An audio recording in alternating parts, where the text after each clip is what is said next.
네, 우리 오늘 말씀 보겠습니다. 우리 민수기 21장 우리 8절, 9절 우리 두 절이니까요. 네, 같이 읽도록 하겠습니다. 시작.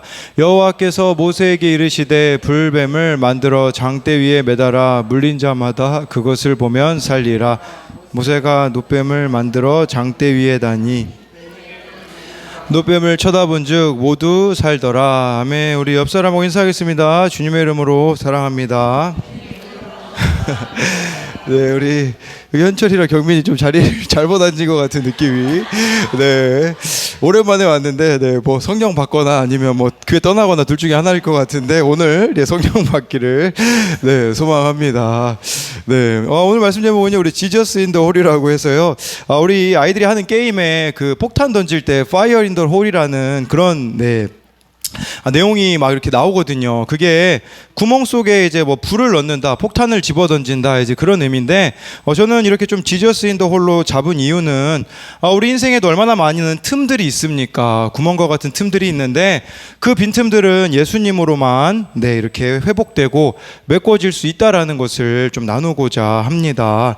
네, 엘리멘탈이라는 영화가 있어요. 이 영화는 우리 예찬이가 학교에서 영화관으로 보러 갔을 정도로 이게 전체 관람가이고 좋은 내용을 담고 있습니다. 주인공이 저 불꽃 모양인 사람이 아니죠. 이 사람이 엠버라는 주인공인데요. 옆에 있는 사람이 아버지예요. 그러니까 아버지가 마트를 운영하시는데 아버지가 이 딸에게 바라는 거는 그거죠. 너도 나와 같이 마트를 이어서 해야 된다.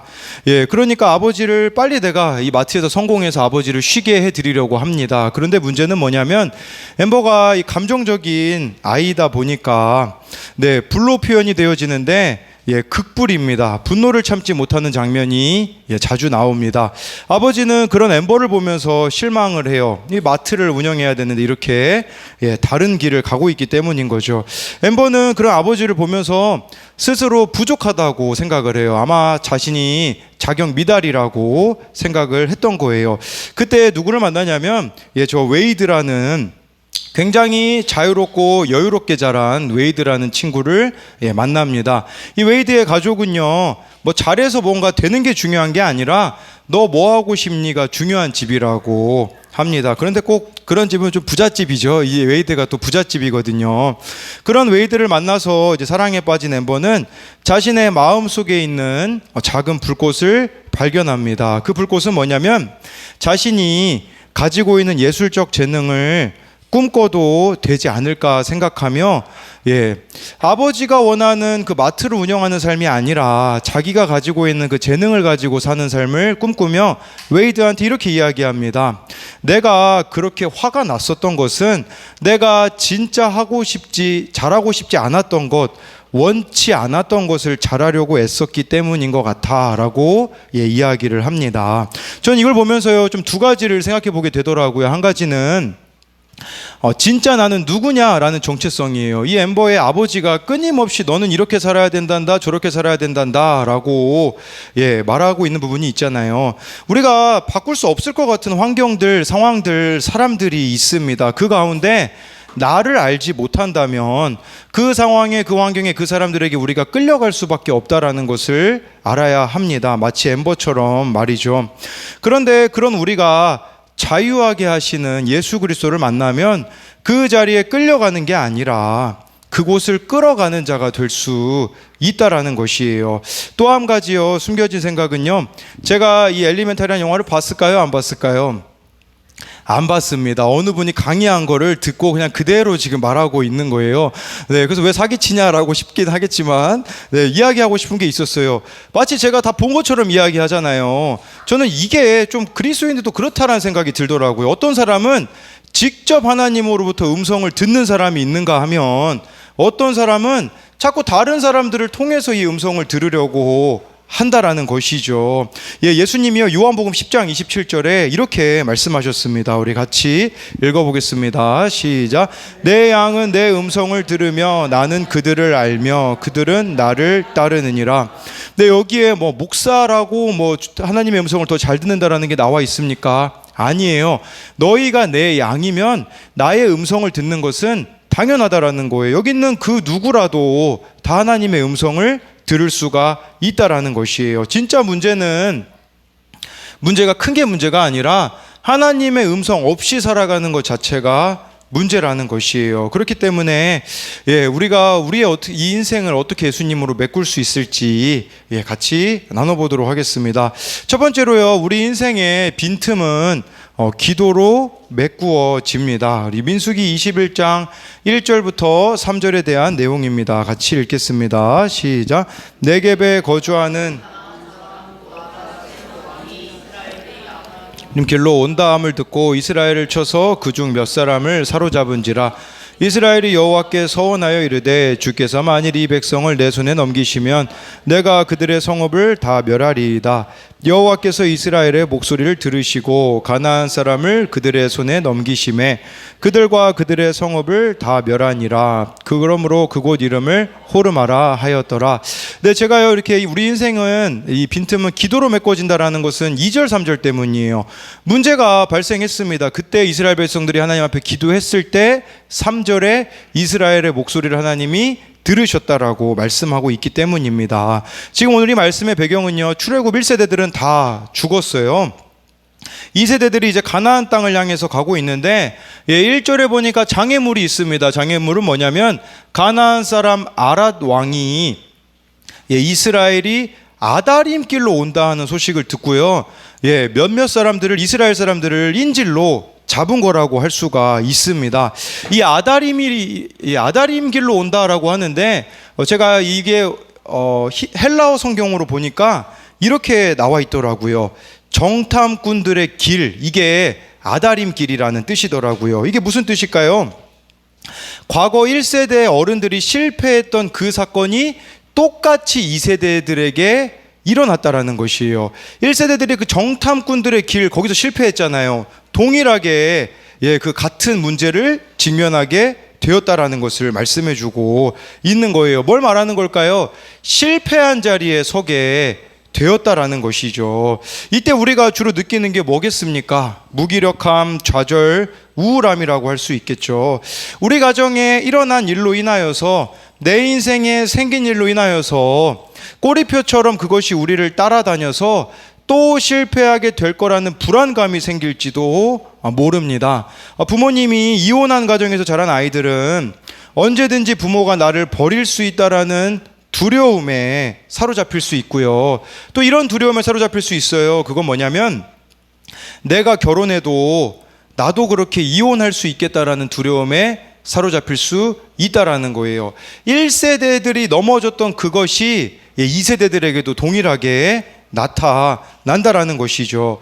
이런 문제들이 우리들에게 주어졌을 때 꼭 이 실패를 나의 노력으로 이기려고 하면요, 이길 수가 없어요. 그렇기 때문에 그런 말이 있잖아요.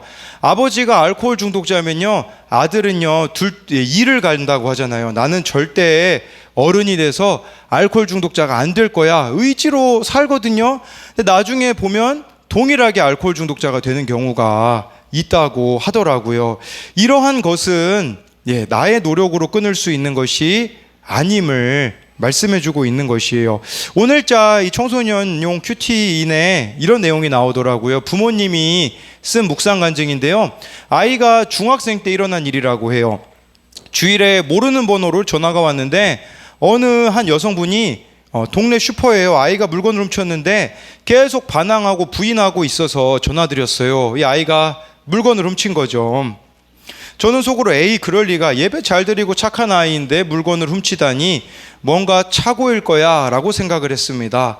부랴부랴 슈퍼에 달려가 보니 아이는 얼굴이 상기된 채 눈물을 흘리며 억울하다고 주장하고 있었습니다. 반면에 슈퍼 아주머니는 아이가 친구랑 물건 훔치는 것을 보았고 친구는 자백해서 훈계하고 보냈으나 저희 아이는 계속 부인을 하니 괘씸해서 연락을 했다고 했습니다. 온몸에 힘이 쭉 빠졌습니다. 저는 아이가 2살 때 이혼을 했습니다. 이후 아이는 할아버지 할머니 손에서 응석바디로 자랐지만 교회도 다니며 성가대도 하고 착하게 자랐습니다. 아이의 마음속에 공허함과 분노를 어렴풋이 느끼고 있었는데 드디어 올 게 왔구나 싶었습니다. 부모가 되어 제 잘못으로 아이를 힘들게 하고 잘못된 길로 빠지게 만드는 일이 얼마나 많은지 모릅니다. 형편없는 부모라서 아이의 마음을 몰라주고 소통하지 않았던 것을 회개합니다 라고 말해주고 있어요. 이처럼 우리 가정에도 아다림길, 즉 정탐꾼들의 길, 실패의 길이 나 있다라는 사실이에요. 부모 때문에 힘들다고 방황하는 아이들도 많습니다. 반대로 자녀로 힘든 부모를 만나서 힘들다고 말하는 아이들도 있습니다. 부모든 자녀든 꼭 필요한 게 있어요. 그건 뭐냐면 2절 말씀처럼 하나님께 기도하는 거예요. 하나님께 모든 것을 다 올려드리는 것입니다. 그러면 어떻게 하시냐면 3절 말씀에 하나님이 이 쳐들어온 가나안 사람을 이기게 하세요. 그리고 이름을 호르마라고 하시는데, 여기서 이 호르마라는 것은 완전한 멸망이라는 뜻입니다. 그런데 이 호르마라는 지역이 여기서만 나온 게 아닙니다. 이게 어디 또 나오냐면 출애굽 1세대들이요, 그때 하나님이 너희들 이 광야에서 뺑뺑이 돌 거다라고 했을 때 강제로 가나안 땅 들어가려고 하다가 아말렉 사람하고 가나안 사람들에게 쫓겨서 완전히 멸망당한 곳이 호르마거든요. 그런데 그때는 멸망당했던 곳인데 이들이 하나님 앞에 기도하자 멸망당하는 곳이 아니라 승리하는 곳이 될 수 있었다라는 것이에요. 저와 여러분들 가운데 실패로 여겨지는 부분들이 있을 수 있습니다. 그때 저와 여러분들이 하나님 앞에 온전히 기도하며 나아간다면 그 실패의 자리가 승리의 자리가 될 수 있다라는 것을 말씀해 주고 있는 것이에요. 그렇기 때문에 이 실패의 자리에서 가정의 문제, 공동체의 문제, 나라의 문제를 해결하기 위해 저와 여러분들이 기도하는 한 사람이 되어야 한다라는 것이에요. 그래서 이것에 대한 적용 질문은요, 나의 가정과 공동체에 있는 아다림 길, 정탐꾼들의 길, 즉 실패의 길은 무엇입니까? 실패의 자리에서 기도하고 있나요? 아니면 자기 연민에 빠져 원망하고 있나요? 두 번째로요, 우리 인생의 빈틈은 말씀으로 메꾸어집니다. 민수기 21장 8절 9절 말씀을 같이 읽도록 하겠습니다. 시작.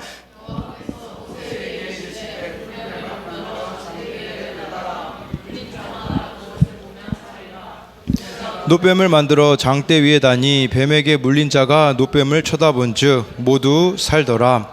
네, 이렇게 계속해서 승리의 경험들이 오래가면 얼마나 좋겠습니까? 그런데 또 이 출애굽 2세대들이요, 가나안 땅을 향해서 가는데 원치 않는 길, 생각지도 못한 길을 가니까 또 불평을 하는 거예요. 그래서 5절 말씀에 우리 같이 읽어볼게요. 백성이 하나님과 모세를 향하여 원망하되 어찌하여 우리를 애굽에서 인도해 내어 이 광야에서 죽게 하는가? 이곳에는 먹을 것도 없고 물도 없도다. 우리 마음이 이 하찮은 음식을 싫어하노라 하며, 하나님이여 광야에서 먹을 것도 주셨고 생존할 수 있게 해주셨는데 또 여기서 보니까 나는 이 하찮은 음식이 싫다라고 하는데, 여기서 말한 하찮은 음식은 무엇입니까? 만나를 말하는 것이에요. 하나님이 40년 동안 정말 이렇게 안식일만 빼고 하루도 빠짐없이 만나를 내려주셨기 때문에 이들이 생존하고 있는 거거든요. 그들을 생존케 한 그 하나님의 은혜를 하찮은 음식 취급해 버렸다라는 거죠. 근데 이게 인간의 모습 아닙니까? 어제 우리 예찬이 한결이가 이예숙 권사님 댁에 갔다고 이렇게 들었어요. 갔는데 거기 우리 희재가 쓰던 그 총이 있는 거예요. 근데 예찬이가 그 총이 좀 너무 갖고 싶었나 봐요. 그래서 이제 가지고 와서 희재한테 이제 전화 통화를 예찬이가 하는 걸 제가 들었어요. 얼마나 얘가 간절한지 그 총을 너무 갖고 싶으니까 막 온갖 예의를 다 차리면서 막 떨리는 목소리로 우리 가게찬이 희재 형 그 있잖아 그 총 나 주면 안 돼 이제 이렇게 해서 이제 희재가 그 총을 줬어요. 줬는데 문제는 뭐냐, 오늘 아침에 제가 예찬이한테 야 너 희재 형 오늘 직접 만나면 고맙다고 해야지 그랬더니 그 곽희 재민이 형 이렇게 얘기를 하더라고요. 아니 어제는 막 떨리는 마음으로 막 희재한테 제발 이 총 좀 달라고 하더니 오늘은 막 희재를 곽희 재민이라고 이렇게 무시하면서. 근데 이게 딱 우리 모습인 것 같아요. 진짜 원하는 거 있으면 하나님한테 얼마나 매달립니까? 그런데 원하는 거 주시잖아요. 그러면 하나님을 그냥 하찮게 여기는 것 같아요. 이 하찮은 음식이라는 게 그런 뜻이에요.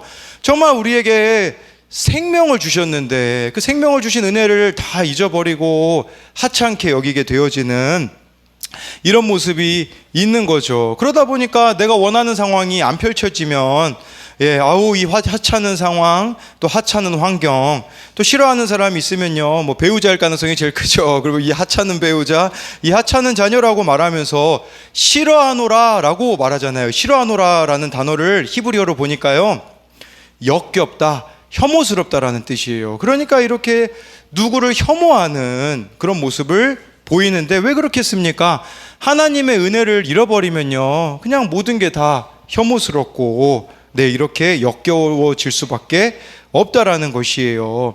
그래서 하나님이요, 오늘 말씀에 불뱀들을 보내셔서 이스라엘 백성들을 죽게 하시거든요. 이때 모세가 하나님 앞에 기도하니까 하나님께서 대안을 가르쳐 주세요. 그것은 뭐냐면 장대에다가 놋뱀을 만들어서 달라고 합니다. 살아나는 방법은요, 간단해요. 이 놋뱀을 바라보는 사람이 다 살아남았다라는 것이죠.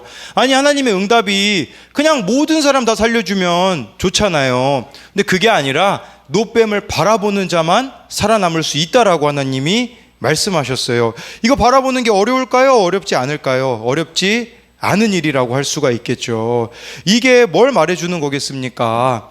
이것에 대하여서 요한복음 3장 14절에서 16절은 예수님이라고 말씀해주고 있거든요. 우리 요한복음 3장 14절부터 16절을 읽어보도록 하겠습니다. 시작.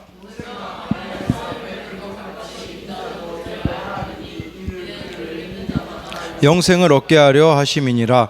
하나님이 세상을 이처럼 사랑하사 독생자를 주셨으니 이는 그를 믿는 자마다 멸망하지 않고 영생을 얻게 하려 하심이라.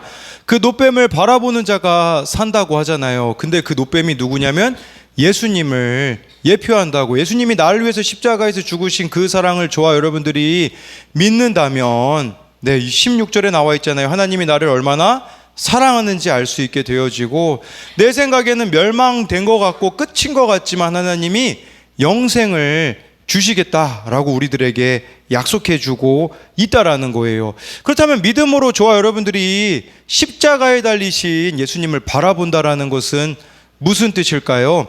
요한복음 1장 14절에 나와 있습니다. 같이 읽어보겠습니다. 시작.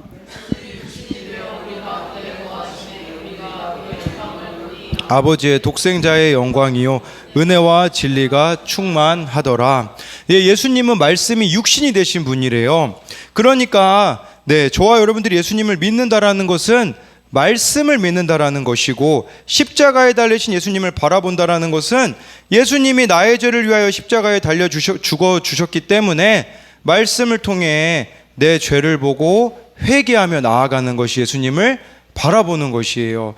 아까 우리 김준 지사님이 얘기했지만, 우리 김준 지사님 일할 때 거의 신앙생활을 교회 봉사도 막 몇십 년을 하신 분이 있다고 하더라고요.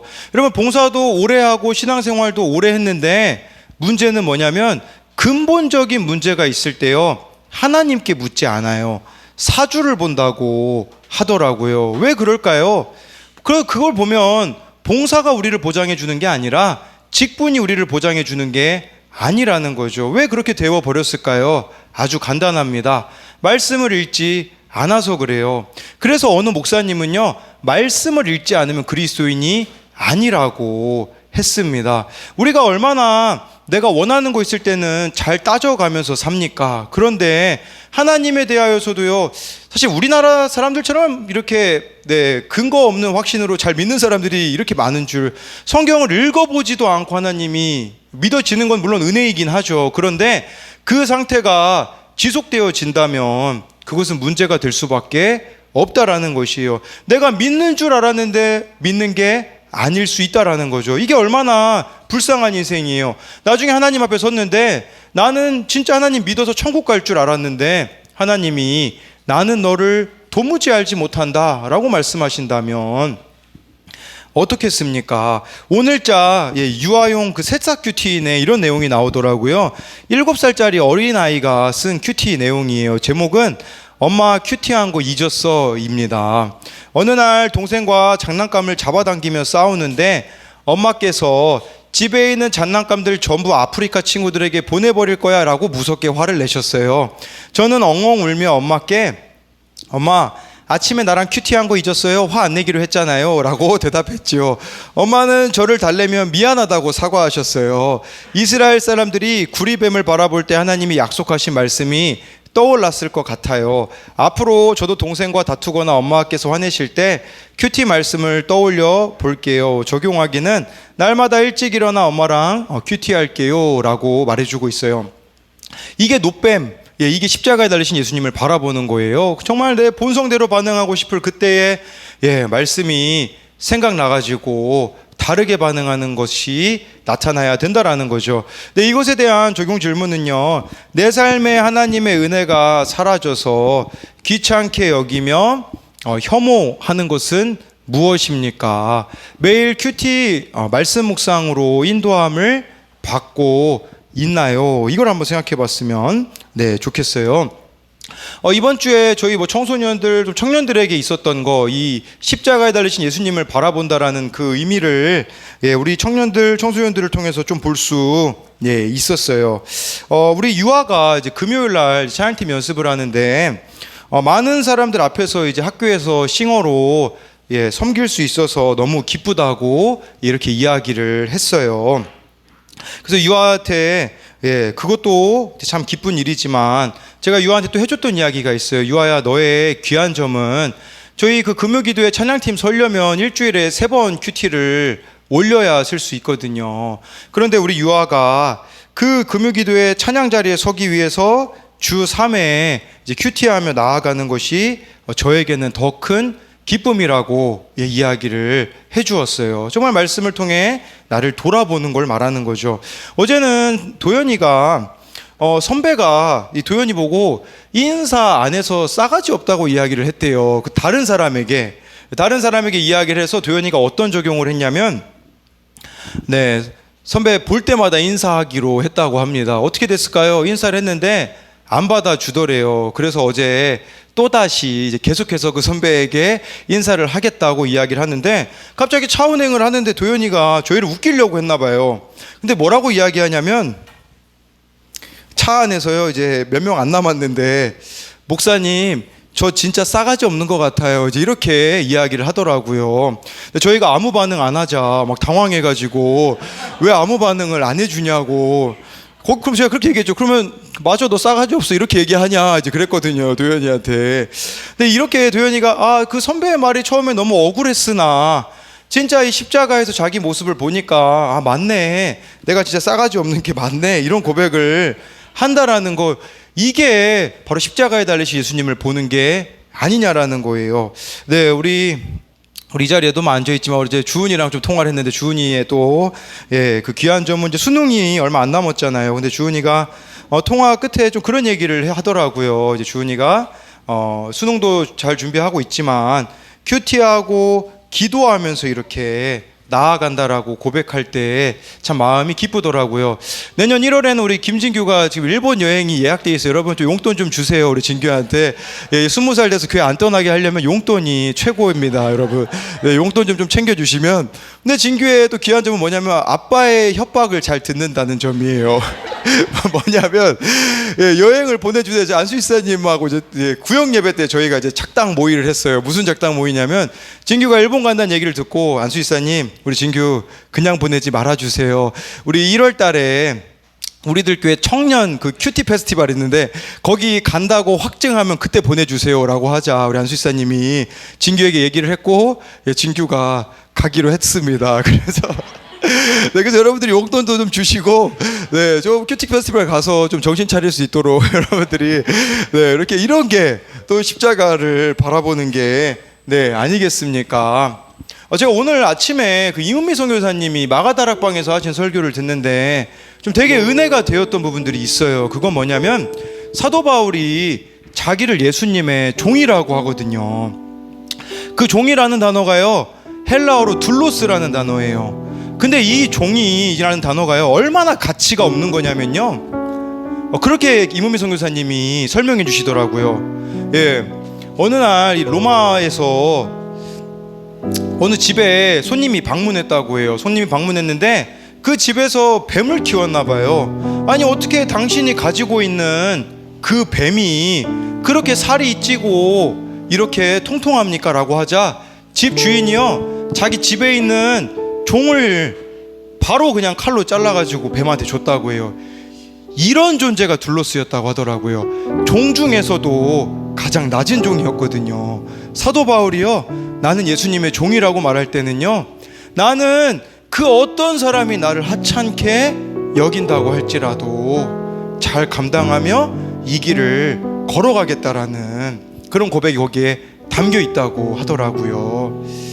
제가 이렇게 힘들 때마다 찾는 목사님이 있어요. 이 목사님은요, 정말 삶이 너무 힘들어요. 예, 공황장애가 오셔가지고 설교 중에 쓰러지신 적도 있어요. 설교 중에 쓰러져가지고 성도들에게 그렇게 부축을 받고 나갈 때 참 마음이 힘드셨다고 하더라고요. 교회를 개척하셨거든요. 이왕이면 좀 안 그래도 힘든데 좀 좋은 성도님들이 많이 오시면 좋잖아요. 그런데 그 교회에는요, 어느 성도님은 이제 도박 빚으로 2억 3천을 사채를 써가지고요, 그 빚을 갚지 못해서 이제 10억까지 이제 불어나가지고 그 성도를 위하여서 감수하는 모습. 또 성도님이요, 이런 얘기도 해요.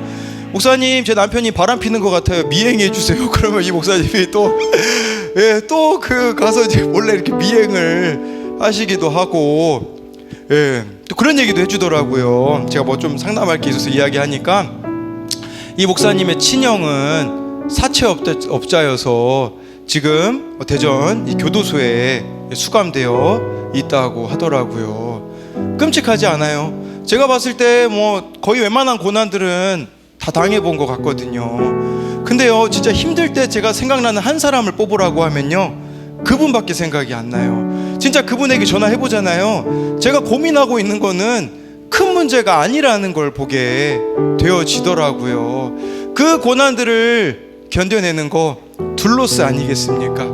십자가에 못 박히신 그 예수님을 처절하게 붙잡기 때문에 그렇게 하찮게 여겨지는 일을 당해도, 그런 어려움들을 당해도 이 목사님이 살아내고 살아가고 계신다라는 것이죠. 저와 여러분들이 십자가에 달리신 예수님을 바라본다면 사실은 해결되지 않을 문제가 없습니다.